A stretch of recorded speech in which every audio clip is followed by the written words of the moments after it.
Get comfortable. Wherever you are tonight, let your shoulders come down from around your ears, and let the day you had go on ahead without you, because it doesn't need you anymore, and you don't need it. This is a quiet one. There's no shouting in it, no one to be angry at, nothing you have to brace for. It is just the story of a man, a girl, a cold house in Oregon, and one small question asked at a kitchen table, and where that question, years later, finally led. Settle in. Let the lamp go low. I'll tell it slowly, the way these things actually happen, and you can drift off whenever you like, because the ending is a warm one, and it will still be here in the morning. The house sat at the end of a gravel road outside a small town in the Willamette Valley. The kind of town with one good diner, a hardware store that still cut keys, and rain that came in November and mostly forgot to leave until spring. It was a modest house, a single story with a covered porch and a wood stove nobody used because the furnace did the work. And on a particular January night, more than 10 years before the wedding I'm going to tell you about, that furnace died. It died the way they always do, at the worst possible hour, in the coldest week of the year. The woman who lived there was named Dana, and she was 26 that winter, and she was standing in her kitchen in 2 sweaters at 9 at night with a baby on her hip, and her breath showing faintly in the air of her own home. The baby was a girl named Lily, not quite 2, pink-cheeked and furious about the cold in the way that only a very small person can be furious. And Dana had already tried the thermostat a dozen times and put a space heater in the nursery, and called the only heating company still answering its phone that late. The man who knocked on her door 40 minutes later, stamping the mud off his boots, was named Ray. He was 31 then, though he looked older, the way men who work with their hands in the cold tend to. He had a heating and cooling business that was really just him, a van, and a phone that rang at all hours. And he had come out on a night most people would have let go to voicemail, because he had a rule about houses with kids in them in January. You go. You just go. So he went. He found the problem in 20 minutes, a cracked igniter and a blower motor on its last legs. And he did the thing that, looking back, tells you everything about him. He didn't just quote her the repair and leave her cold until a part came in.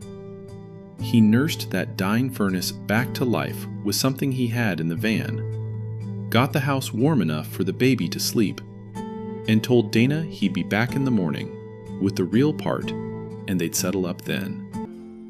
He was back at 7. And, if you want to know the truth of how a family begins, it wasn't a lightning strike, and it wasn't a movie. It was a man who kept coming back. He fixed the furnace properly, and then he noticed the gutter hanging off the porch, and he fixed that too, and he didn't charge her for it. A week later, he came by to make sure the furnace was holding, which furnaces do not actually require, and stayed for a cup of coffee. That was the whole beginning. A warm kitchen, a fixed furnace, and a man who noticed what needed doing and quietly did it. Now I want to tell you about the name that was already on Lily's birth certificate, because it matters to where this is going, and then I am going to mostly set it down, the way the people in this story eventually learned to. His name was Shane. He and Dana had been very young, and it had been brief, and by the time Lily was born, he was already halfway out the door, frightened in the specific way of a young man who has realized that a baby is not an idea, but a person who will need him every single day for the rest of his life. He signed the birth certificate. And then, over the years that followed, he sent nothing, and he called twice. I want to be fair to Shane, because this is a gentle story and not a cruel one, and cruelty would be easy and cheap here. He was not a monster. He was a scared kid who made himself smaller and smaller in that little girl's life until he had almost entirely disappeared.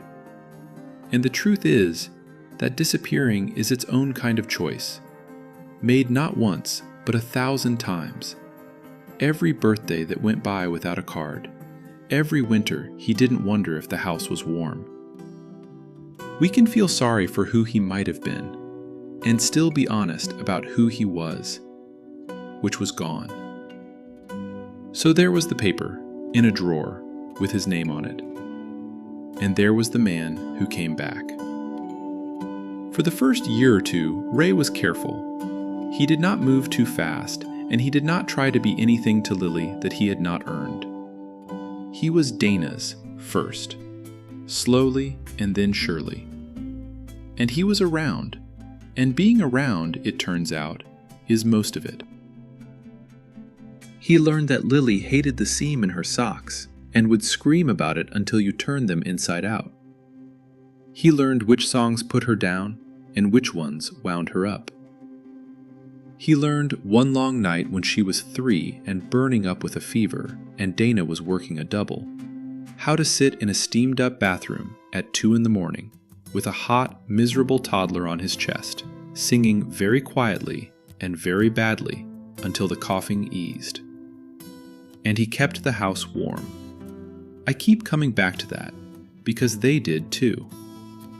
There was one winter when Lily was 9, when the business hit a slow patch, and a big repair on the van ate the whole cushion, and money got tight in the way that keeps grown-ups awake doing arithmetic in the dark. Lily never knew. That was the entire point. Ray and Dana ate a lot of beans and eggs that winter, and told her it was a fun new thing they were trying. And the thermostat never once went down, not a single degree, because Ray had decided, somewhere deep in himself, that whatever else went short in that house, his daughter was never going to see her own breath in her own kitchen the way her mother had on the night he first knocked at the door. A warm house was the promise. He paid a great deal to keep it, in ways she wouldn't understand for years. That is the thing about becoming a father when no one is watching for it. It happens in the dark, in the small hours, in 100 unremarkable acts that no certificate records. There is no ceremony for the first time a man cleans up a sick child at 2 a.m. without being asked. There is no paper for the day you learn to braid hair. There were the lunches, too, which became Ray's job by a kind of silent treaty, since he was up first for the early service calls anyway. Every school morning for years he packed Lily's lunch, and somewhere along the way he started tucking a note into it. Nothing grand, just a line on a torn scrap of paper in his blocky, all-capital handwriting. "Have a good one, kiddo." Or, "You've got the spelling test today. You already know all of them." Or just, "It's taco night. Hang in there." Lily told him once, embarrassed, that she was too old for the notes, and he said, "Okay," and stopped. And 3 days later she asked, not quite looking at him, whether he could maybe still do the notes. He did the notes until she graduated. She has, to this day, a shoebox full of them, hundreds of torn scraps in blocky capitals, and she has told her mother that when she has children of her own, they are absolutely getting notes. Because Ray did learn to braid hair, and I love this part, so let me linger on it. Lily was 5, and she wanted her hair in a French braid like a girl at preschool. And Dana could do a regular braid, but not that one. And so one evening, Ray sat at the kitchen table with a comb, a fistful of yarn tied to a doorknob to practice on, and a video playing on his phone. A cheerful woman narrating over and over. Now cross the left strand over the middle. Now the right. He was a man whose hands could disassemble a heat pump blindfolded, and they shook trying to keep 3 pieces of yarn in order. It took him 2 weeks of practice on that doorknob, and then one morning he did it. A real French braid down the back of a 5-year-old's head. A little lumpy, one side tighter than the other, and Lily looked in the mirror and turned around and told him it was the best one she'd ever had. He kept the yarn tied to that doorknob for years. He said it was in case he got rusty. I think he just liked knowing it was there. They were not people who took big vacations, but every summer Ray loaded the van and took them up into the Cascades for a week of camping. The same site each year, by a lake cold enough to steal your breath. He taught Lily to fish there and to build a fire and to be quiet in the early morning when the mist sat on the water and the loons called across it. And when she was 7, he taught her to ride a bike on the gravel loop of that campground, running behind her with his hand on the seat, then letting go without telling her, the way every parent since the invention of the bicycle has done it. She rode 20 wobbling feet before she understood he wasn't holding on anymore. And the sound she made, that pure, astonished shriek of a child who has just found out she can do the thing, was a sound Ray said he'd trade a great many other memories to keep. Here is a small thing that became a large thing, the way small things do in a life. When Lily was 4, she couldn't reach the bathroom sink to brush her teeth. And instead of buying one of those plastic step stools, Ray built her one. He was not a fancy woodworker, but he could measure and cut and sand. And he made her a little wooden stool out of pine, just the right height, and he rounded every edge so she couldn't catch a shin on it. And on the underside, where nobody would ever look, he wrote her name and the date in pencil. Lily, and the year. She used that stool to reach the sink, and then to reach the counter to help him crack eggs, and then, years later, to reach the high shelf where they kept the good glasses. It got a coat of paint at some point, purple, her choice. It moved with them once. It is going to come back at the end of this story, so keep it somewhere in the back of your mind. The little purple stool with a name written under it in pencil. The years went by the way good years do, which is quietly, so that you almost don't notice them passing. Ray's business grew enough that he hired a second tech and stopped answering the phone at midnight, mostly. He and Dana got married when Lily was 6, a small thing in a friend's backyard, and Lily was the flower girl and took the job with tremendous seriousness, walking so slowly the ceremony nearly started without her. They were not rich. There were years the van needed more work than the accounts could easily cover, and Christmases that were smaller than Dana would have liked. But the house was warm. Ray made sure the house was always, always warm. It was the one thing he could give with certainty, and he gave it every winter without fail. He went to everything, too. That was the other thing about Ray, the going. Every recital, every school play, every band concert where 40 children murdered the same song at 40 slightly different speeds. Ray was there, 3rd row on the aisle, so that Lily could always find him from the stage. When she was 8, she had exactly 4 lines in a school production about the water cycle, dressed as a raindrop. And Ray took a half day he couldn't really afford to lose and sat through 90 minutes of other people's children to watch her deliver 4 lines about evaporation. And then he clapped like she had played the lead. There is a video somewhere of a grown man on his feet cheering for a raindrop. He wasn't performing being a father. He simply could not imagine being anywhere else on Earth while she was up there, being brave. And somewhere in those years, without anybody deciding it, Lily started calling him Dad. It wasn't a discussion. It wasn't a moment.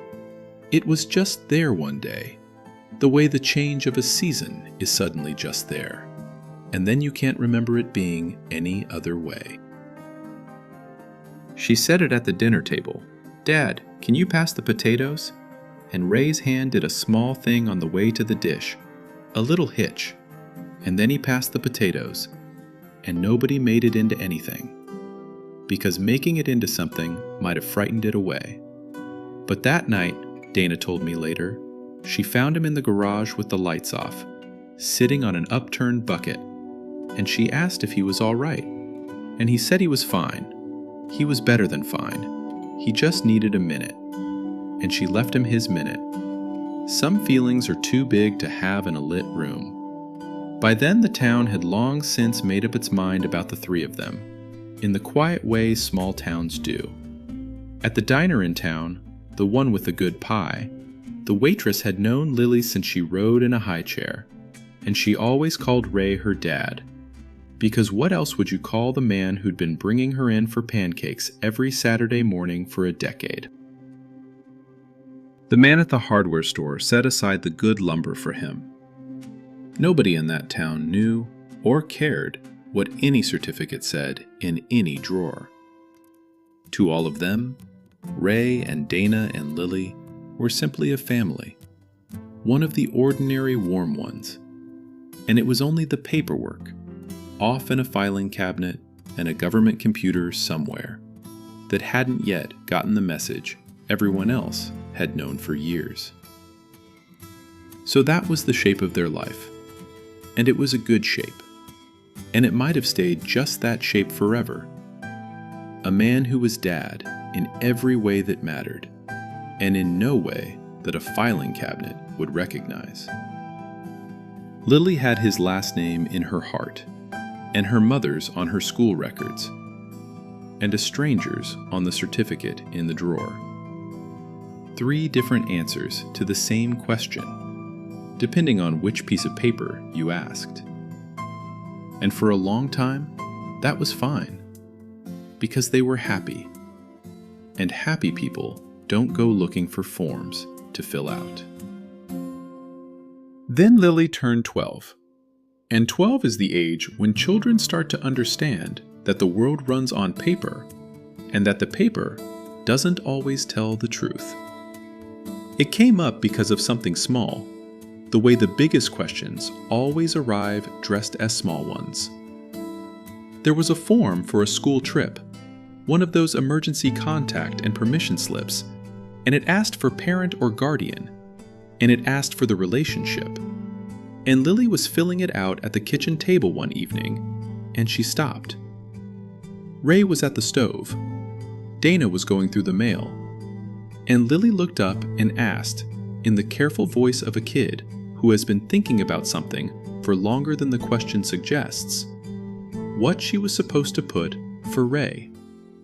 Because he was her dad, but the school had a different name in their computer, the name from the certificate. A man she had met twice and did not remember, and it made her feel, she said, like she was lying on the form when she wrote the truth. The kitchen grew very still. Ray turned the burner down. Lily sat at the table with a permission slip in front of her and a pen in her hand. After staring at the form for a long moment, she asked the question that quietly changed everything. Why doesn't the paperwork match the life we already have? Ray, who could fix almost anything, found himself facing the one problem he couldn't solve with his hands. He sat across from her and told her that nothing would make him happier than finding a way, though he didn't yet know if it could be done. But they would find out together. He said it with the calm confidence she needed. Later that night, sitting once again on the old bucket in the garage, he admitted aloud, for the first time in years, how much he hoped things could one day be made official. Dana joined him on the cold concrete floor, and together they decided to try. For Dana, that decision carried something extra. Something she didn't say out loud on the cold garage floor, but told Ray a long time later. She had spent Lily's whole childhood quietly afraid that the frightened choices of her own young years had marked her daughter somehow, had left a father-shaped hole in her that nothing could ever quite fill. And watching Ray over these 10 years, watching him pack the lunches and learn the braids and sit through the raindrop play, she had slowly stopped believing in the hole at all. But she wanted, badly, for Lily to have it in writing. To be able to hold a document someday that said, in the plain, flat language of the state, that she had been chosen, on purpose, by a man who did not have to, and did anyway. Every child should get to hold a thing like that. Most never think to ask for it. Lily had asked. It is worth saying plainly what they were actually asking for, because it is not a simple thing, and the law does not make it simple, on purpose, because it is a serious thing. What Ray wanted was to adopt Lily, to become, not in feeling but in fact, in the records and the certificates and the eyes of the state, her father. And here is the part that made it hard. The part that turned a happy wish into a long and delicate year. A child, in the eyes of the law, is only allowed 2 parents at a time. For Ray's name to go onto that certificate, another name had to come off it first. Before Ray could legally become Lily's father, the law needed the man who already was, on paper, to stop being. There were only 2 ways that could happen. Shane could agree to it, sign a piece of paper giving up his rights and his claim, freely and with his eyes open, and let another man take the place he had left empty for a decade. Or, if he would not, a judge would have to decide that he had already, by his own long absence, given up the right to say no. Dana found a family lawyer 2 towns over, a calm, careful woman named Paula, who had done 100 of these and still, she said, cried at about 1/3 of them. Paula sat the 3 of them down, Ray and Dana and Lily too, because Paula believed in telling the child the truth in words the child could hold. And she explained the road ahead without sugar and without fear. She said the first best thing was to ask Shane to consent, because a case where the other parent agrees is gentle and quick, and a case where he fights, or worse, where he neither agrees nor lets go, is long and uncertain. She said they would write to him, and she said, looking at Lily when she said it, that they should be prepared for any answer, including the one that hurts, because a man who has not shown up in 10 years is not a man whose next move you can predict. So they wrote to Shane. Paula did it properly, formally, a real letter to his last known address, laying out what they were asking and offering him the simple, dignified exit of a signature.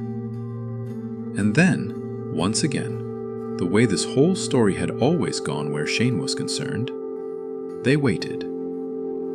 The answer, when it came, was no. It did not come gently. It came as a short, cold phone call to Dana, out of a number she hadn't seen in years. A voice she barely recognized saying he wasn't about to just sign his kid away to some furnace repairman. That was the phrase. Some furnace repairman. 10 years of silence, and the thing that finally woke him was not missing his daughter, but the idea of being erased from a piece of paper he had never once lived up to. He didn't ask how Lily was. He didn't ask what she looked like now, or whether she was happy, or what her voice sounded like. He just said no, because saying no cost him nothing and let him feel for one afternoon like a father, which is a feeling he had spent a decade declining to earn. I told you this was a gentle story, and I meant it, so I am not going to spend Shane's one appearance making him a villain. The truth is sadder and quieter than that. He was a man protecting the last small idea he had of himself, the idea that he was still, technically, somebody's dad, and he was willing to stand in the doorway of his daughter's happiness to keep it, not out of love, but out of the kind of pride that grows in the empty place where love was supposed to go. Ray, who had every reason to be furious, mostly felt sorry for him. He said later that he couldn't imagine having a daughter like Lily and choosing to be a name on a form instead of a man at the table. He said it the way you'd talk about someone who had frozen to death within sight of a warm house, which, in a way, Shane had. So the easy road was closed, and Paula sat them down again and told them about the hard one. And this is where the paperwork this story runs on quietly begins. She explained that the law does not actually let a parent disappear for 10 years and then use a signature he won't give as a lock on the door forever. When a mother and a stepfather ask a court to let the stepfather adopt and the other parent won't consent, the court is allowed to look at what that parent has actually done. And if it finds that he willfully deserted the child or neglected without any just cause to provide care and support for far longer than the law requires, then it can decide his permission simply isn't needed.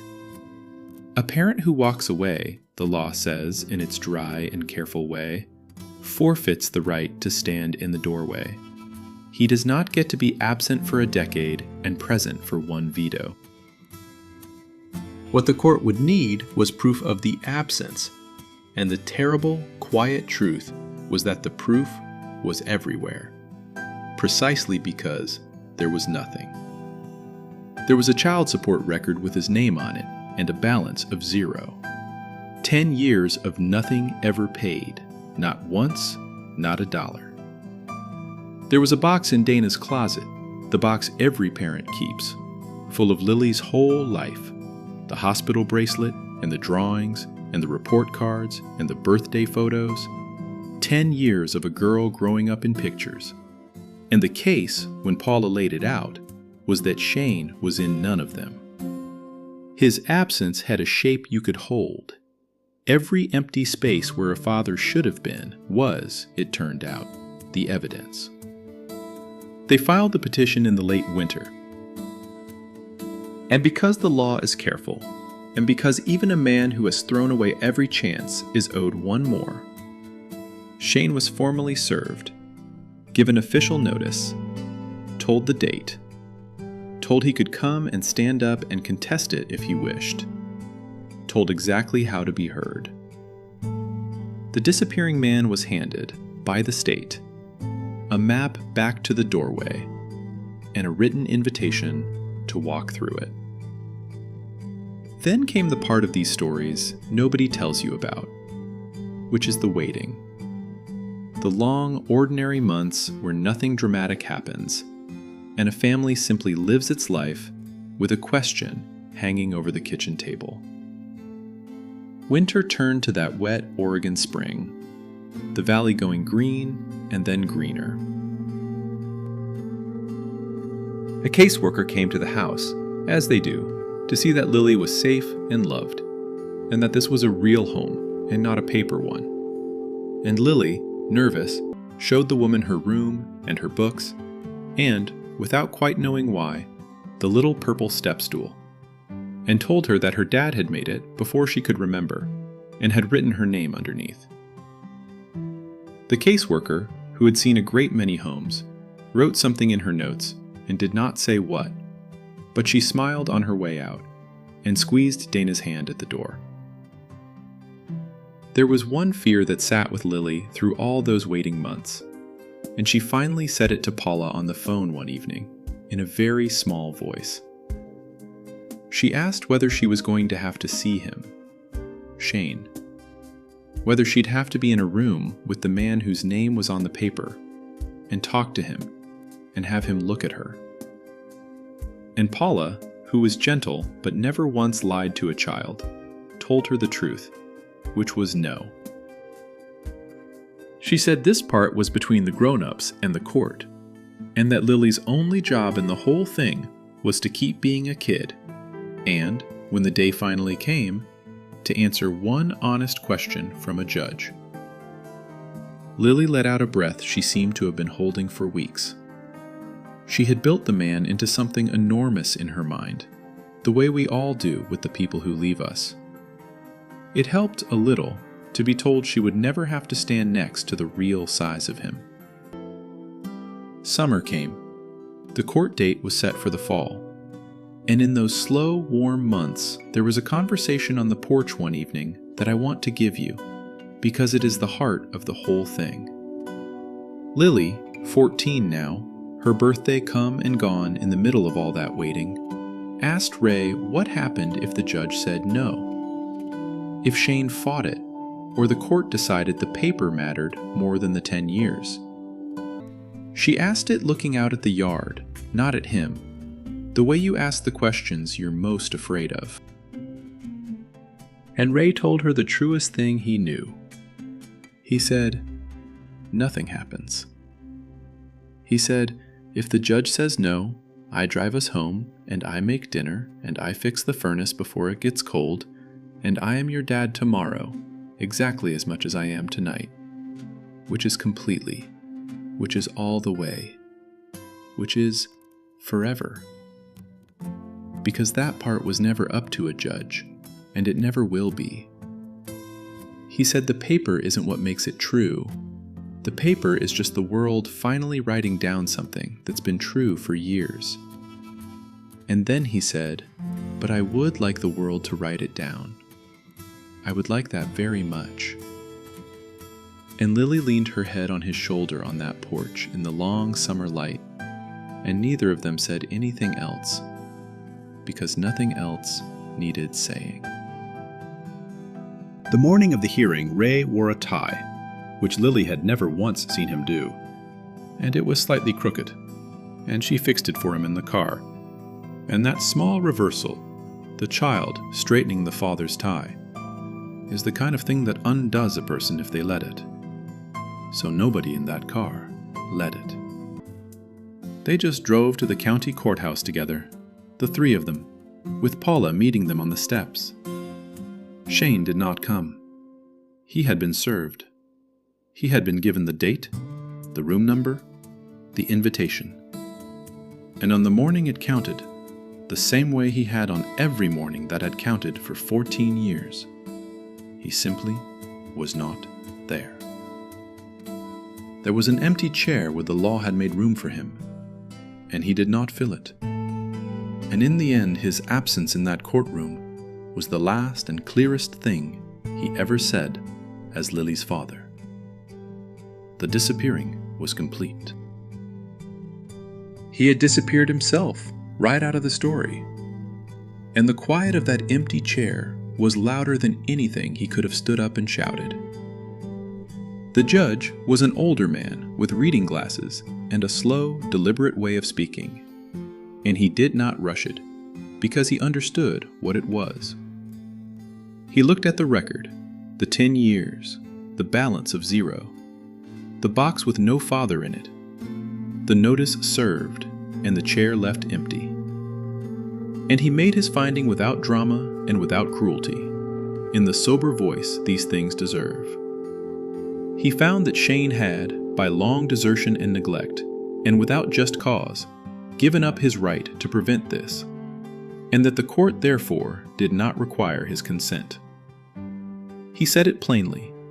He did not gloat, and neither will I, because a father throwing away a daughter like Lily is not a victory for anyone. It is just a sad thing a court has to write down before it can get to the good part. And then the judge got to the good part. He turned to Lily, because at 14, the law finally asks the child herself in her own voice, what she wants. And he asked her, directly, gently, whether she wished for this man, Ray, to become her father in the eyes of the law. And Lily, who had rehearsed nothing, said yes. She said, "He already is. He has been my dad my whole life. I would just like it to be true on the paper, too, so it matches." Which was, more or less, word for word, the question she had asked at a kitchen table 2 years before, come all the way back around as an answer. The judge signed the order. He said the words that made it so. That from this day forward, in the record and in the law, and in every place a name is written, Ray was her father, and that she would carry his name as her own. He read the new name aloud into the quiet of that courtroom. Her first name, which was hers already, and Ray's last name, now hers too, joined together and spoken by a judge as a single, true thing. And the man who could fix anything, who had nursed a dying furnace back to life at 9 o'clock on the coldest night of the year, so a baby he'd never met could sleep warm, put his face in his shaking hands and could not speak. And it was Lily who reached over and held his hand, the way he had held hers through 100 fevers, and told him, "It was okay, Dad. It's okay. We can go home now." They went home. Ray made dinner. He checked the furnace, though it was only early October and it didn't need checking, because checking the furnace was how that man said, "I love you." And he had a great deal of love in him that night and needed somewhere to put it. A few weeks later, a plain envelope came in the mail, and inside it was a new birth certificate. And where a stranger's name had been for 14 years, now there was Ray's. Dana took the old one out of the drawer, the one from the frightened young days, and she did not throw it away, but she put it somewhere else, in a different box, because it was a piece of history now, and not a piece of the present. And Ray did one last thing, the thing I asked you to keep in the back of your mind. He turned the little purple step stool over, the one he'd built when Lily was 4, and under her name and the year she was born, in the same pencil, in the same careful hand, he wrote a second date. The day the world finally agreed with them. 2 dates now, on the underside of a homemade stool, where nobody would ever look. The day she came into the world, and the day she officially became his. Both of them true. Both of them written down. That is very nearly the end, and it is a happy one, and you can let yourself drift now if you're nearly there, because what's left is only warmth. But I promised you a wedding, and there is a wedding, and it is the best part, so stay with me one more minute if you can. It was years later, a long time down the road, on a bright afternoon in a garden not so far from that gravel road, and Lily was grown and she was getting married. And Ray, gray at the temples now, walked her down the aisle, steady as anything, holding it together the way he held everything together, because that was his job, and he was good at his job. He got her all the way to the front without his voice breaking once. He was proud of that. He'd practiced. What he had not practiced for was this. Lily and the man she was marrying had asked the officiant to read something, a small thing, near the beginning of the ceremony, and it was not from a poem or a book. It was one plain sentence about a day, some years before, when a man had gone to a courthouse and stood up and asked to become this woman's father, and had been told yes, and the officiant read the date of that day out loud, the very date Ray had written in pencil under a purple stool. and said that everyone gathered here already knew what the paper had only caught up to, which was that Ray had been her father all along. And that was the thing that finally got him. The strong, quiet man who had held the whole aisle together came apart right there in the front row of his daughter's wedding, in front of everyone, and he did not try to hide it. And Lily stepped over and took his hand before she took her husband's, and held it, and let him have his minute, the way her mother once had, in a dark garage, the way he had given her 1,000 minutes over a whole life of them. Some feelings are too big to have in a lit room. But some, it turns out, you get to have in a garden full of sunlight, surrounded by everyone you love. And those are the very best ones of all. The little purple stool was there too, if you're wondering. It held the guest book right by the door, so that everyone who came to celebrate Lily had to pass the thing her father built her before she could remember, with 2 true dates written underneath in pencil, where nobody would ever think to look. Nobody looked.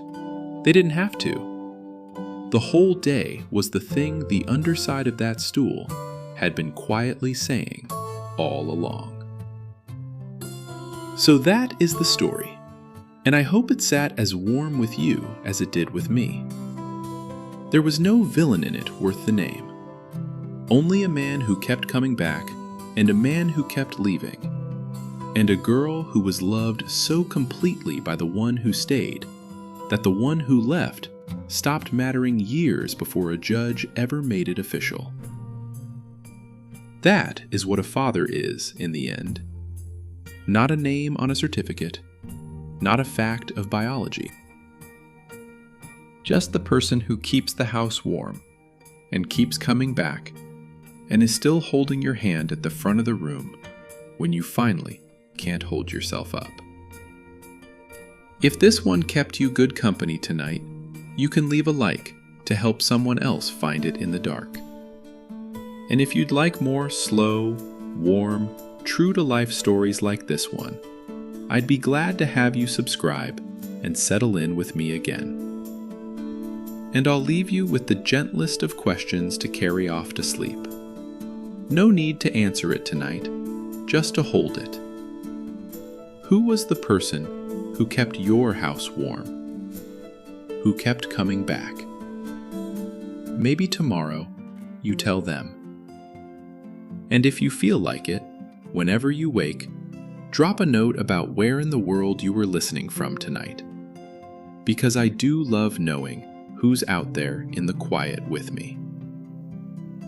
That's all for now. The house is warm, the paper matches. Sleep well, and I'll see you in the next one.